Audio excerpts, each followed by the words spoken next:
transformasi daerah dan dilanjutkan High Level Meeting Tim Percepatan dan Perluasan Digitalisasi Daerah. Ya Rabbana lakal hamdu kama wa'adhi sultani. Berikanlah kami petunjukmu.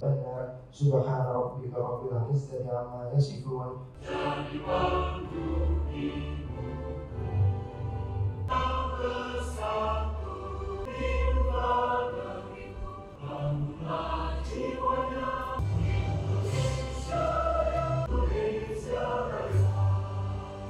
Bersyukur kepada Allah SWT, apalagi kita melihat juga bagaimana kalau kita terkait inflasi, tentunya banyak kemajuan yang cukup signifikan. Apresiasi pemerintah Pemkot Banda Aceh dan juga kota Lihat lainnya, ada Malambo, Aceh Barat dan juga Lok Semawe, dan tentunya juga DPD Provinsi. Terakhir kan Agustus ya, itu secara agregat inflasi Banda Aceh itu pertama-tama mari sama-sama kita mengucapkan puji beserta syukur kepada Allah.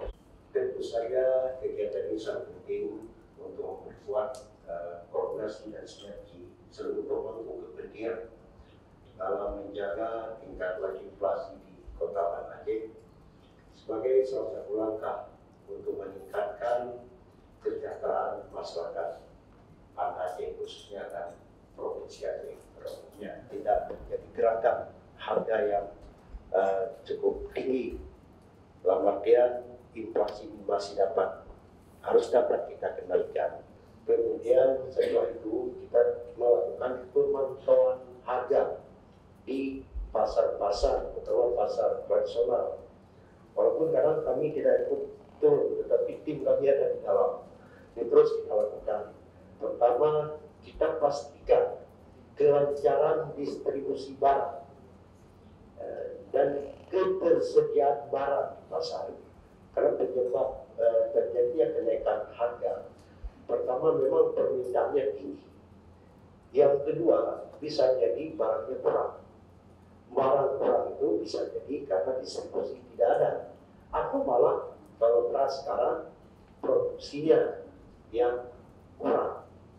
Sementara permintaannya ya, terus menaik. Akibatnya harga naik. Sebagaimana sampaikan Bapak PJ Wali Kota bahwa keinginan konkret kita untuk bisa tampil di laporan LPG Wali Kota tanggal 17 Oktober itu kita sama bisa salah mewujudkan. Tadi Pak Asisten Pak Jalal sudah optimis bisa berada di angka 1% dan berharap ini perlu ada langkah-langkah konkret kita lakukan. Kami juga tidak melihat bahwa komuniti beras ini pelanggannya di Kota Banda misalnya. Kami lebih senang menyebutnya ibu kota provinsi Aceh, supaya ada kontribusi polisi dalam mengenai